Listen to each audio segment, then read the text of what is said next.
오늘도 이 자리에 나오신 모든 성도님들을 주님의 이름으로 축복합니다. 우리 주변에 있는 성도들에게 우리 같이 한번 인사하겠습니다. 잘 오셨습니다. 축복합니다. 예. 자, 오늘이 또한 하나님의 응답의 날이고 응답의 역사가 나타나는 시간이 되기를 원합니다.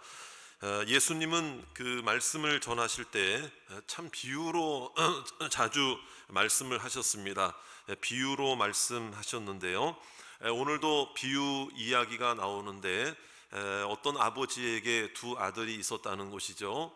그런데 둘째 아들이 갑자기 아버지에게 재산을 달라는 것입니다. 상속을 해달라는 것이죠. 자기에게 돌아올 분깃을 미리 달라는 것입니다. 가불해 달라는 것이죠. 자, 그런데 이것은 절대로 해서는 안 될 요청입니다. 왜? 누가 살아 있습니까? 아직 누가 살아 있습니까? 아버지가 살아 있습니다. 자, 그리고 이제 그 당시에는 장남이 절반을 이제 유산받을 상속을 이렇게 해 가게 되는데요. 장남과 차남이 달라요. 그 당시에는. 그리고 둘째 아들은 장남의 절반밖에 못 받습니다. 둘째 아드님들 너무 서운해하지 마세요. 그 당시에 그랬다 이거예요. 그 당시에. 그런데 더군다나 아버지가 살아 있을 때에 그 유산을 요구할 시에는 그 액수가 현저하게 줄어들었다는 거예요. 자, 그럼에도 불구하고 해서는 안 될 상황이고 요청해서도 안 될 상황이고 생각조차 해서는 안 될 상황이고 자기에게도 피해가 되는, 자기에게도 손해거든요, 사실은. 그 당시에 많은 학자들이 그 당시에 이 상황을 보았을 때에 이 아들은 자기가 아버지가 돌아가셨을 때에 받을 유산의 한 9분의 1, 10분의 1도 못 받았을 것이다, 이런 추정을 합니다. 자, 그런데 그럼에도 불구하고 이 아들이 요청한 것이 왜 그럴까? 여러분, 그만큼 자신의 중심, 자기 생각이 꽉 틀어박혀 있는 거예요. 그러니까 아버지는 나를 어떻게 생각할까? 내가 이 요청을 했을 때 아버지는 어떤 생각이 들까? 내가 과연 정말 하나님 보시기에 내가 과연 내가 정당한 요구를 하고 있는가? 여러분, 이런저런 정상적인 생각과 정상적인 사고를 할 수 없을 만큼 여러분, 이 아들은 어디에 지금 관심이 집중되어 있는 거예요? 어떻게든 돈 좀 먼저 받아서 내 마음대로 살아보겠다라고 하는 거예요. 한번 저를 따라 합시다. 내 마음대로. 근데 이제 사실 그것이 어디서 드러났는가 하면 아버지가 정말 그 아들에게 재산을 주죠.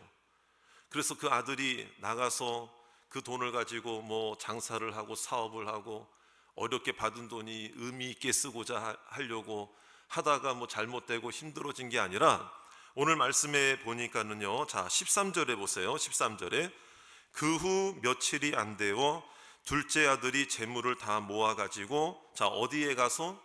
가까운 나라예요, 먼 나라예요? 먼 나라예요. 이것은 뭐냐면 어느 누구도 간섭받지 않겠다. 어느 누구에게도 나를 알아보지 못하는 나라에 가겠다 이거예요. 그래서 먼 나라라고 하는 것은 아버지와 아들의 관계에 있어서는 뭘 얘기하는가 하면 누구의 영향권으로부터 벗어나겠다는 거예요? 아버지의 영향권으로부터 벗어나겠다 이거예요. 그러니까 죄라는 게 바로 그런 것 같아요. 그러니까 죄라는 게 뭐냐면 말씀의 능력, 말씀의 권리, 말씀의 은혜, 하나님 말씀, 하나님 아버지의 이름의 그 권한으로부터 어떻게든 인간은 좀 요리조리 피해 가려고 하고, 그래야 뭔가 숨통이 트이고 뭔가 자기 마음대로 살 수 있을 것 같거든요. 이게 바로 죄라는 거예요. 죄라는. 그러니까 먼 나라에 갔다는 그 자체가 이미 아들은 돌아올 수 없는 길을 자기 스스로 가고 있었다는 것을 말하는 거죠. 자, 그 다음에 거기서 허랑방탕하여 그 재산을 낭비했다고 했는데, 여기서 낭비라고 하는 것은 하늘 공중에다 그냥 막 던져버린다는 걸 말하는 거예요. 저기 63빌딩에 올라가 가지고요, 자기 재산을 그냥 막 5만 원짜리를 막 뿌리듯이 말이에요. 그러니까 의미 없는 삶을 의미 없이 살아가게 되는 인생으로 이 사람은 이제 전락되게 되었다는 것이죠. 허랑방탕이라는 뜻이 뭐냐면요, 이것도 이런 의미가 있습니다. 뭐냐면 우리가 열심히 해보려고 했는데 잘 안 될 수도 있잖아요. 그래서 재산을 낭비한 것이 아니고, 허랑방탕이라는 그 말 자체가 죄악과 탐욕과 하나님이 원하시지 않는 일을 골라서 했다는 뜻이에요. 그러니까 이게 죄의 모습이죠. 죄의 결과죠. 그러니까 어떻게든 하나님이 보실 때도 싫어하실, 아버지가 생각할 때, 여러분 자녀들이 꼭 그런 거 있잖아요. 우리 엄마 아빠가 나를 볼 때 싫어할 만한 일만 꼭 골라서 하는 그 고집불통, 그 자신의 고집, 생각, 이런 게가 있잖아요. 그런 것처럼 이 허랑방탕이라는 뜻도 이 아들이 뭐예요? 아버지가 생각할 때는 정말 싫어할 정도의 일을 골라서 했다 이 말이에요. 하나님과 우리와의 관계에 있어서는 바로 그것이 죄악이라는 것이죠. 이게 죄의 습관이 그만큼 무서운 것임을 우리에게 보여주고 있습니다. 자, 그럼 우리는 이 이야기를 잘 알 거예요. 결과를 잘 알고 있습니다. 결과적으로는 이 둘째 아들이 집 나간 탕자가 돌아왔습니까? 안 돌아왔습니까? 돌아왔죠. 그러니까 우리에게 은혜가 되고, 우리도 돌아가자, 우리도 회개하자, 뭐 이런 차원에서 이 말씀을 우리가 많이 보고 설교도 듣고 묵상도 하고 있지 않습니까? 자, 그런데 오늘 저는 이 말씀을 준비하면서 조금 더 마치 한 편의 연극이라고 생각할 때에 등장인물별로 약간의 조금 궁금한 점들이 생겼어요. 그러면 이 아버지의 마음은, 아버지의 입장에서 이 말씀을 보자고 한다면 우리가 어떤 부분에 더 주안점을 두고 초점을 맞추어 이 말씀을 읽어야 될까를 생각하던 중에 바로 하나님 아버지잖아요. 여기서 나오는 이 둘째 아들의 아버지는 바로 우리 하나님 아버지를 가리키는 거잖아요. 자, 오늘 이 말씀에도 보면 아버지의 기다림이 있더라고요. 기다림. 그러니까 아버지의 기다림이 없었다면, 아무리 둘째 아들이 돌아왔다 할지라도 여러분, 기다리는 아버지가 없었고 받아주는 아버지가 없었다면 이 둘째 아들의 돌아온 것은 아무런 소용이 없는 거예요.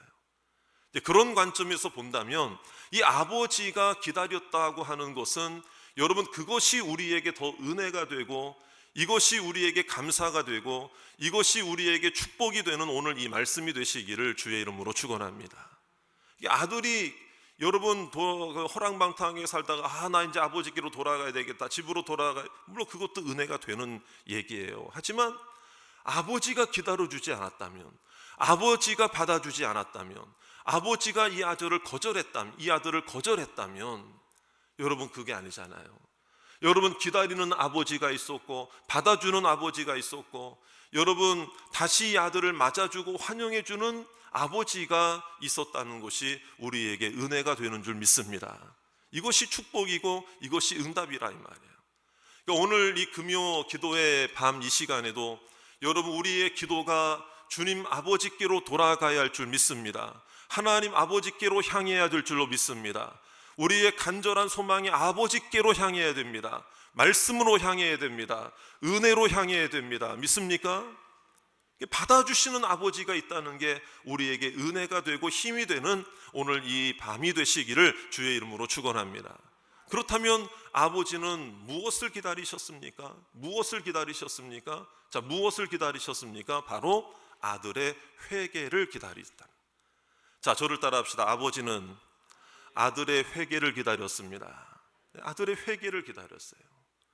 여러분, 타국에서 모든 걸 다 잃어버렸을 때에 돼지를 치는 그곳에서 일을 하면서 그 돼지의 먹이로 주는 쥐염 열매마저도 마음껏 먹지 못해서 집생각도 나고 처량한 생각이 들 때에 이 아들의 마음속에 결정적으로 집으로 돌아가야 되겠다 마음이 드는 거예요. 여러분, 이 자체가 온전한 회개의 모습은 아니라 할지라도 자신의 삶을 돌아보는 그 시점으로부터 이제 회개가 시작이 되는 거거든요. 자, 17절에 있는 말씀 한번 보십시오. 17절입니다. 다 같이 시작. 이에 스스로 돌이켜 이르되 내 아버지에게는 양식이 풍족한 품꾼이 얼마나 많은가. 나는 여기서 주려 죽는구나. 그렇죠? 여기서 돌이킨다는, 스스로 돌이킨다는 말 자체가 진정한 회심이나 회개를 뜻하는 건 아니에요. 절대로 아닙니다. 그냥 단순히 인생을 돌아보고 후회하고 안타까워하는 정도라고 이야기를 할 수는 있어요. 온전한 회개는 아니라고 할지라도 아버지께로 돌아갈 수 있는 전환점이 시작되는, 여러분, 그런 계기가 된 건 사실이거든요. 자, 그때에 그 뒤에 고백이 더 중요한 거예요. 우리 18절에 보세요. 18절, 내가 일어나 아버지께 가서 이르기를 아버지, 내가 하늘과 아버지께 뭐를 지었사오니. 그렇죠. 이제는 단순한 인생의 후회와 아쉬움 정도가 아니라 자기가 호랑방탕하게 살았던 지난 과거의 삶이 죄악이었다는 것을 이제는 영적으로 고민하게 되는 거죠. 영적으로 고민하는 것 자체가 온전한 회개는 아닙니다. 아직까지는 아닙니다. 근데 잘 보셔야 됩니다. 여기서부터 또한 하나님께서 그 마음을 만져주는 건데요. 자, 19절에 있는 말씀 우리 한번 보십시오. 지금부터는 아버지의 아들이라 일컬음을 감당하지 못하겠나이다. 나를 품꾼의 하나로 보소서 하리라 하고 그랬죠. 아버지와의 관계는커녕 그저 이 배고픔이나 면했으면 좋겠다라고 하는 인생 자체의 어떤 절망과 어떤 고뇌의 걱정과 근심이 섞인 고백을 하고 있는 거예요. 그러니까 아직까지는 온전한 회개라고는 볼 수 없어요. 그런데 그 마음 속에 일어나서 돌아가야 되겠다는 그 마음이 그를 움직이게 했고, 아버지께로 돌아갔을 때에 여러분, 온전한 회개는 어디에서 이루어졌느냐? 21절입니다. 21절 다 같이 한번 21절 다 같이 한번 읽어보겠습니다. 시작. 아들이 이르되 아버지, 내가 하늘과 아버지께 죄를 지었사오니 지금부터는 아버지의 아들이라 일컬음을 감당하지 못하겠나이다 하나. 그렇죠? 여러분, 이때 고백은 뭐가 중요한 줄 아십니까? 자, 20절에 보시면은요, 20절에 보면은요, 드디어 아버지를 만나는 그 장면이 20절에 있는 거예요. 할렐루야. 이게 굉장히 중요한 겁니다. 여러분, 아버지를 만나기 전에 인생의 후회와 한탄과 회한과 아쉬움, 그거는요, 누구라도 할 수 있어요. 온전한 회개라고 볼 수는 없어요. 그런데 아버지를 정말 만나고 난 이후에 내가 죄를 지었습니다 하고 하는 그 고백은 여러분, 진정한 회심이요 회개의 사건으로, 그 마음으로 오늘 그 아버지가 이 아들의 마음을 받아주고 있다라는 거예요. 여러분, 이것은 우리들에게 무엇을 보여주는가 하면, 이 아버지는 이 아들이 집을 나간 이후로부터 여러분, 정말 우리가 추측컨대 단 하루도 빠지지 않고 이 아들이 회개하고 돌아오기를 기도했을 것입니다. 믿습니까? 그러니까 여러분, 먼 타국에서 돈 잃어버리고 다 모든 것을 잃어버렸을 때에 나는 그저 품꾼의 하나로도 좋으니까 집에 가서 그냥 배고픔이나 굶주려 이거나 해결받았으면 좋겠다라고 하는 막연한 생각이 들게 된 것 또한, 이 아버지가 그 집에서 수말리 떨어진 그 아들을 위해서 기도하는 그 기도가 여러분, 이 아들에게 이루어진 것입니다. 그래서 이 아들이 아버지를 만난 이후에는 그 만남의 감격 속에 진정한 회개를 터뜨리고 울음을 터뜨리고 눈물을 터뜨리고, 여러분, 주님 앞에 여러분 그 고백하면서 우리가 주님을 만나게 됐을 때 말이에요, 그 회개의 눈물을 쏟아내듯이 여러분, 이 아들이 하나님 아버지를 만나기 전과 만난 이후의 고백이 다르다는 것을 우리에게 보여주고 있는 거예요. 이걸 통해서 볼 때 아버지는 이 아들의 무엇을 기다리고 있었다? 회개를 기다리고 있었다.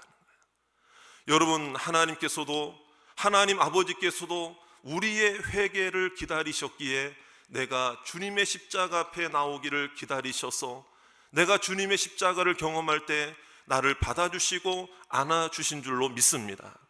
기다리신 아버지가 나를 품어주신 줄로 믿습니다. 여러분, 오늘 이 둘째 아들을 아버지가 또 어떤 모습을 기다렸습니까? 여러분, 그 만남을 기다린 거죠. 만남을 기다린 거죠. 자, 아까 우리가 보셨지만은요, 다시 한번 20절 말씀, 이 만나는 장면을 한번 보시겠습니다. 자, 20절 말씀 다 같이 읽겠습니다. 시작. 이에 일어나서 아버지께로 돌아가니라. 아직도 거리가 먼데 아버지가 그를 보고 측은히 여겨 달려가 목을 안고 입을 맞추니. 자, 누가 먼저 달려갔습니까? 누가 먼저 달려갔습니까? 그 아버지는요, 아들을 기다리면서 저 지평선에 점 하나만 딱 보여도, 점 하나만 딱 나타나도 저게 내 아들일까? 저게 내 아들일까? 여러분, 이것이 바로 어디에 잘 표현이 되어 있는가 하면은요, 아직도 거리가 먼데 그랬잖아요. 아직도 거리가 먼데. 육안으로 확인할 수 있는 아주 가장 긴 그 먼 그 거리에 여러분 지평선 너머에 요 점 하나만 보여도 누구일까 싶어서, 내 아들일까 싶어가지고 말이에요.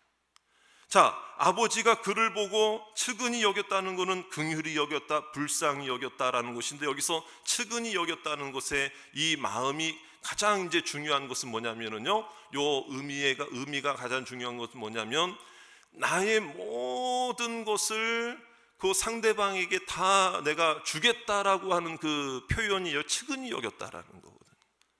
긍휼히 여겼다. 이게 감싼다, 보호한다. 그러니까 이 긍휼이라고 하는 이 헬라어 단어의 뜻이 그 어머니의 모태를 가리키는, 그 자궁을 가리키는 그런 모습이거든요. 그러니까 태아를 감싸고 있는, 품고 있는. 그러니까 이 보호를 떠나면 그 보호를 못 받는 거예요. 그 울타리를 떠나면 안 되는 거예요. 그러니까 이 하나님의 측은히 여김과 이 아버지의 긍휼히 여김은 뭐냐면, 이 아들의 신분이나 아들의 뭐 행적이나 잘했고 잘못했고를 떠나서 이 아들을 품어주는 그 마음이 아버지의 긍휼의 마음이다 이거예요. 그러니까 여러분, 여기서 중요한 것을 우리가 알아야 됩니다. 이 아들이 아버지와의 만남이 되었다고 하는 것은 뭐냐면, 이 만남을 기다렸다는 것은 이 아들의 입장에서는 이제 보호를 받는 것이고 회복되는 것이고 치유되는 것입니다. 할렐루야. 이것을 우리들에게 보여주고 있는 거예요. 그래서 여러분, 이 아버지는 아들의 회복과 기쁨을 기다렸던 거죠. 자, 22절, 23절 우리 연이어서 한번 같이 읽어보도록 하겠습니다. 우리 22절, 23절 다 같이 시작. 아버지는 종들에게 이르되 제일 좋은 옷을 내어다가 입히고 손에 가락지를 끼우고 발에 신을 신기라. 그리고 살진 송아지를 끌어다가 잡으라. 우리가 먹고 즐기자. 할렐루야. 그러면서 하는 이야기가, 죽었다가 살아온 내 아들로 인하여 잔치를 벌이는 것이 마땅하다. 여러분, 이것이 아버지의 기다리심이었다 이 말이에요. 여러분, 회복이죠. 기쁨이죠. 오늘 우리가 이 자리에 와서 주님 앞에 예배드리고 기도하고 하나님을 나의 아버지로 모시고 섬기며 하나님을 나의 아버지라고 부르짖는 그 모습만 봐도 하나님은 기뻐하실 줄 믿습니다.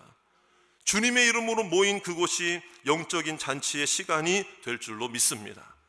다시 가락지를 끼우고 발에 신을 신겼다는 것은 신분의 회복을 말하는 것이고 상속권을 다시 회복시켜 주는 거예요. 아버지에게는 재산 몇 푼이 중요한 것이 아니었다는 거예요. 이 아들의 생명이 중요한 것이고, 이 아들과의 만남이 중요한 것이고, 이 아들의 회개가 중요한 것이고, 이 아들의 삶의 기쁨이 중요한 것이고, 이 인생의 소중함이 중요하다는 것을 이 아버지는 깨닫고 있었기 때문에 그렇다는 것입니다.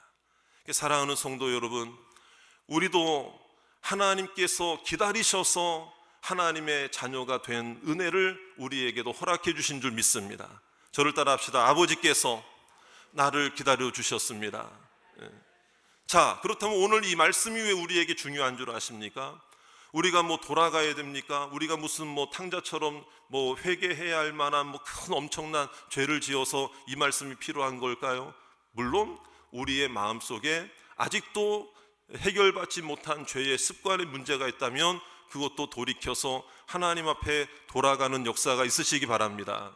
그런데 물론 그런 것도 이 말씀에 적용이 될 수도 있겠지만, 제가 오늘 이 말씀을 준비하면서 이 부분을 하나님께서 다 건드려 주시더라고요. 그게 뭐냐면, 너 힘들고 어렵고 괴롭고 외로울 때, 너 기도 응답 안 되고 또 여러 가지 힘겨운 삶 속에 숨 한 번 제대로 못 쉬고 어렵고 힘들어할 때 너를 받아주신 하나님 아버지를 생각해라. 너를 기다려주신 아버지의 은혜를 생각할 때 너 오늘 힘을 내야 되지 않겠느냐. 여러분, 오늘 이 아들이 돌아와서 이 은혜를 경험하고 나서 여러분 또 집을 나가고 싶고 또 죄짓고 싶고 또 허랑방탕한 인생을 살고 싶은 유혹이 왜 없었겠습니까? 그런데 그때마다 이 아들의 입장에서는 결코 잊어서는 안 될 그 은혜 기억이 뭐예요? 어떤 기억이에요? 어떤 은혜가 이 기억이 되어져야 합니까? 아버지가 자기를 기다려준 사실은 잊어서는 안 되잖아요. 그걸 잊어서는 안 되잖아요.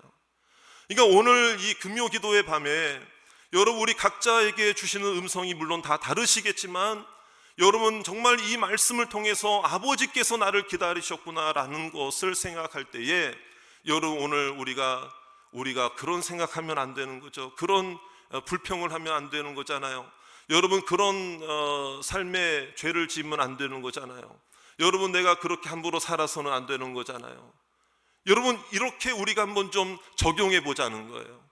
하나님 아버지의 기다리심을 내가 한번 기억하면서 다시 내게 기회를 주시는 아버지 하나님을 바라보고 다시 한번 구원에 대한 감격과 감동이, 여러분, 은혜와 기쁨이 회복되는 이 밤이 되시기를 주의 이름으로 축원합니다.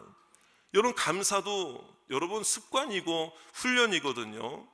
이 구원에 대한 감사와 감격을 여러분 등한히 하고 잃어버린 채 살아가면은요, 아버지가 뭘 날 기다리셨어, 내가 잘나서 내가 잘 선택해서 내가 잘 그냥 예수 믿은 거지 뭐, 내가 교회 알아서 간 거지 내가 아버지가 날 여러분, 그거는 은혜를 우리가 까먹는 일이에요. 은혜를 소중히 여기는 모습이 아니에요. 여러분, 감사도 식어지면 약해지는 거예요. 여러분, 감사가 날마다 새로워지기를 주의 이름으로 축원합니다. 어떤 마을에 감사에 대해서 한번 사람들의 심리를 측정해 보고자 시험을 했다는 거예요. 그래서 어떤 사람이 와서 마을 사람들에게 그 똑같은 시간에 아침마다 와가지고요, 돈 10,000원씩을 나눠줬다는 거예요. 그러니까 이게 무슨 일인가 하고 사람들은 의아해하고 주니까 받을 거 아닙니까? 근데 너무 감사하잖아요. 그냥 공짜 돈을 주니까 아유 감사합니다, 감사합니다. 영문도 모르는 채 받은 거죠. 그런데 그 다음날 똑같은 시간에 또 그 사람이 와가지고 10,000원씩 또 주는 거예요. 이게 사람들은 어리둥절하면서도 또 받으라고 그러니까 받았죠. 그렇게 해서 한 일주일 정도는 감사합니다, 감사합니다, 감사합니다 막 사람들이 받더라는 거예요. 그런데 그게 이제 한 달 정도 실험 기간이었거든요. 마지막 날까지 딱 주고 그 마지막 다음 날에, 이게 마지막 그 하루 딱 남았을 때는 그 사람이 딱 나타나는데 10,000원을 안 준 거예요, 마지막 날에는. 그러니까요, 사람들이 반응이 제각각인 거예요. 서운하다, 오늘은 왜 안 주냐. 어떤 사람은 화까지 내면서요, 내 돈 좀 달라고 왜 오늘 안 주냐고 막 그냥 윽박 지르기도 하고 그러더라는 거죠. 그러니까 사람들의 심리 속에 무엇이 있는가 하면 은혜와 감사가 약해지니까 여러분, 자기의 권리만을 주장하고 내가 잘해서 내가 잘나서 지금까지 살아온 것으로 여기는 이 심리적인 교만함이 이 감사가 약해지는 가운데 있더라는 거예요. 여러분, 유명한 설교자였던 스펄전 목사님의 그 고백을 우리는 잘 생각하고 기억해야 됩니다. 불행할 때 감사하면 그 감사로 인하여 불행이 거기서 끝날 줄 믿습니다. 그리고 형통할 때 감사하면 형통이 지속될 줄로 믿습니다. 스펄전 목사님이 설교 중에 그런 고백을 한 거예요. 여러분, 오늘 우리도 마찬가지예요. 아버지가 나를 기다려주셨다, 하나님이 나를 기다려주셨다, 하나님이 나를 받아주셨다, 하나님이 나의 회개를 들어주셨다, 하나님이 내가 죄인일 때 나를 찾아오셨다, 나를 안아주셨습니다, 내 눈물을 거두어 주셨습니다, 나를 구원해 주셨습니다. 여러분 우리가 기억한다면 오늘 우리는 불평할 수가 없는 것입니다. 감사할 수밖에 없는 것입니다. 일어날 수 있는 것입니다. 힘을 내어 하나님을 찬양해야 할 줄로 믿습니다. 힘과 용기로 살아가야 할 줄로 믿습니다. 하나님을 의지하시기를 바랍니다. 하나님께서 우리의 감사가 더 살아나게 하실 줄 믿습니다.